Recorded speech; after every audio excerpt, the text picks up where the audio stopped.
Slavă lui Dumnezeu stă în ascunderea lucrurilor, iar slavă împăraților stă în cercetarea lucrurilor. Proverbele 25, versetul 2. Dumnezeu să te binecuvinteze. Sper că nu sună prea ciudat ce împărtășesc cu tine săptămâna asta,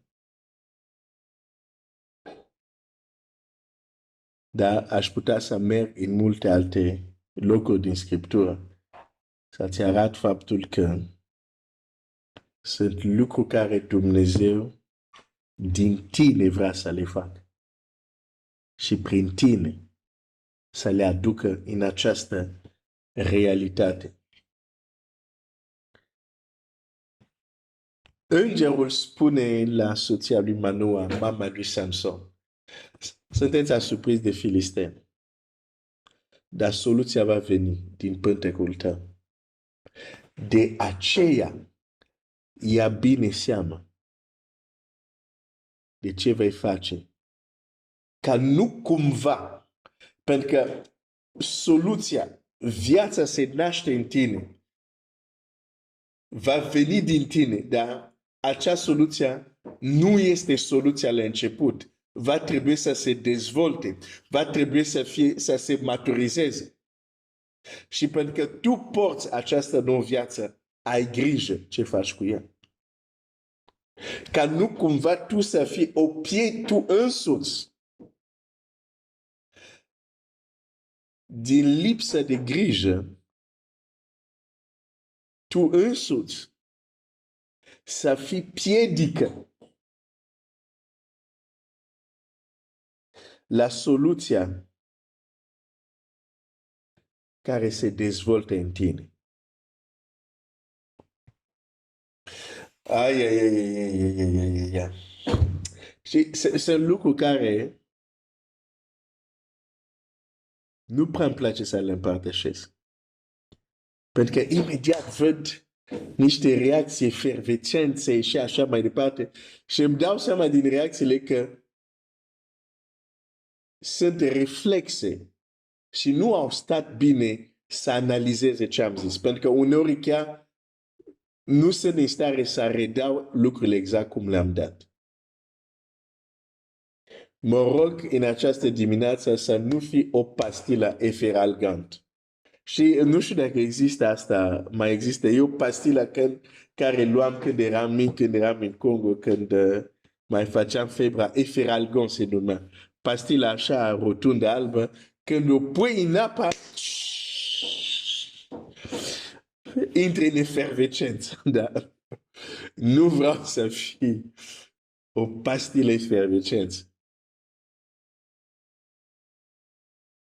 Dar aș vrea să cântărești și să te uiți la Scriptură. Chiar Domnul Iisus merge până la punctul unde zice, cine crede în mine, râuri de apă vie vor ieși din el, adică din pântec. Și te întreb, acele râuri de apă vie ies pentru ce? Sunt soluții la problemele care nu putem rezolva cu puterea noastră omenească. Dar de unde vin? Din pântec, din burtă, din interior.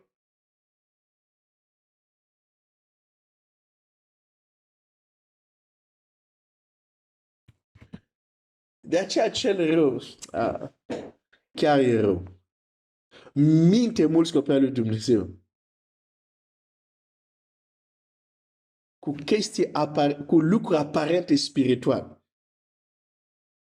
cu aparența de evlavie, dar care tăgăduiesc putere.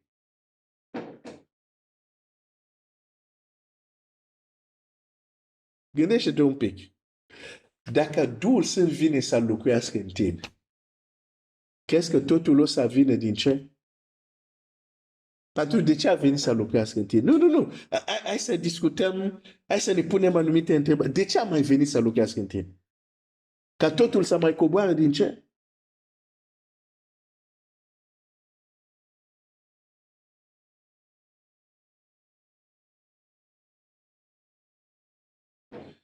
Oh la.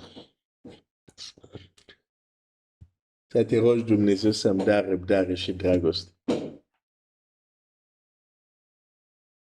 când încerci să ajuți oameni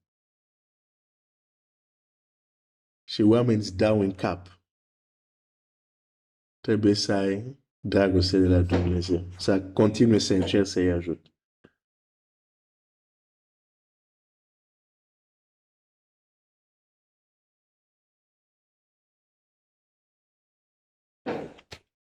Uneori nu-ți dai seama că te rogi pentru un lucru. Acel lucru face parte din categoria care trebuie să iasă prin tine. Și atunci nu iei măsuri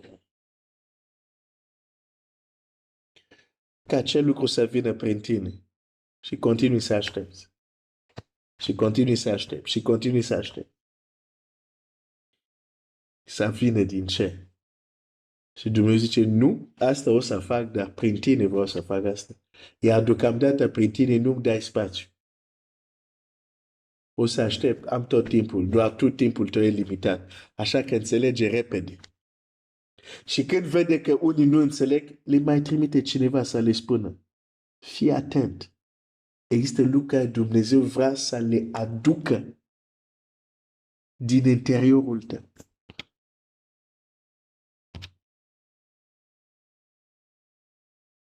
Și tu o să zic, chiar o nevoie a mea personală, da, uneori chiar o nevoie a ta. Adam avea o nevoie foarte personală și a dat seama că e singur.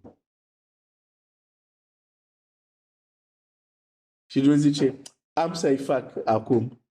Nu, de fapt, Dumnezeu a zis mai dinainte, am să-i fac un ajutor potrivit. Dar Dumnezeu nu face nimic până deja el nu-și dă seama. Când Adam s-a dat seama, Biblia zice, și Dumnezeu l-a pus, a trimis un somn adânc. De ce? Pentru că ce cauta Adam, ce voia Adam, nu era ceva care să vină din cer. Era ceva care Dumnezeu a scos din el.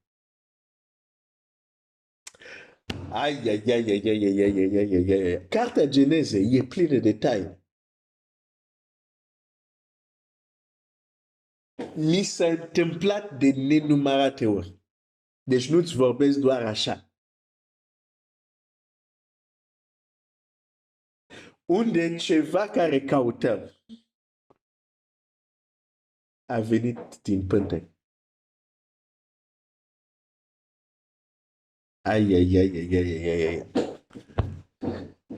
Oh, Seigneur.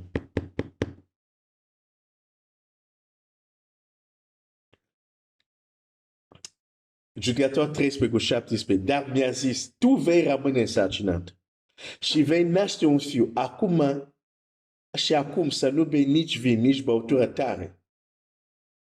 Și să nu mănânci nimic necurat, pentru că acest copil va fi al lui Dumnezeu din pântecele Maicii lui până în ziua morții lui.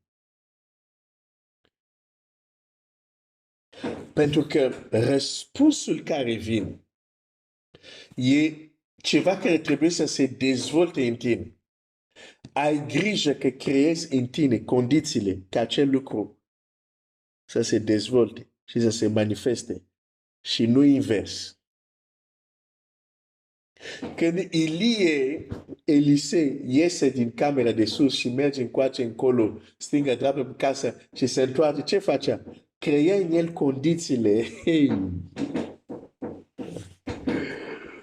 să continue să curgă ce a început să curgă care a încălzit trupul copilului.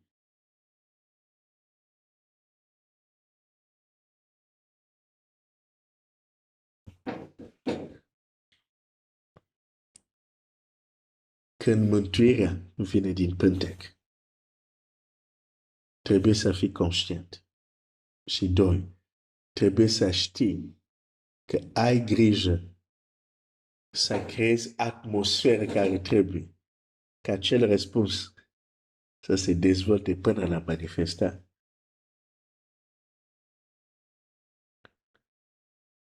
Și știu că asta pune mari responsabilități. Nu toate lucrurile vin așa. Dar nu puține lucruri vin prin această cale.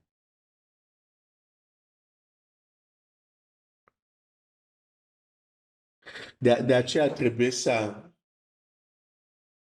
te trezești la faptul că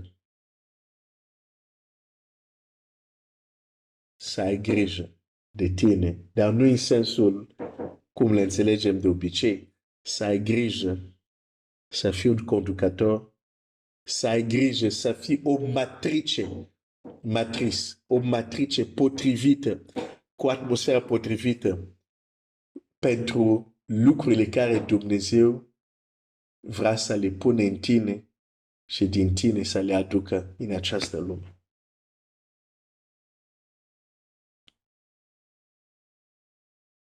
Când mântuirea vine din pântec, din pântec vin multe lucruri, din interior, din acea dimensiune ascunsă în noi. De aceea trebuie să avem grijă de ea.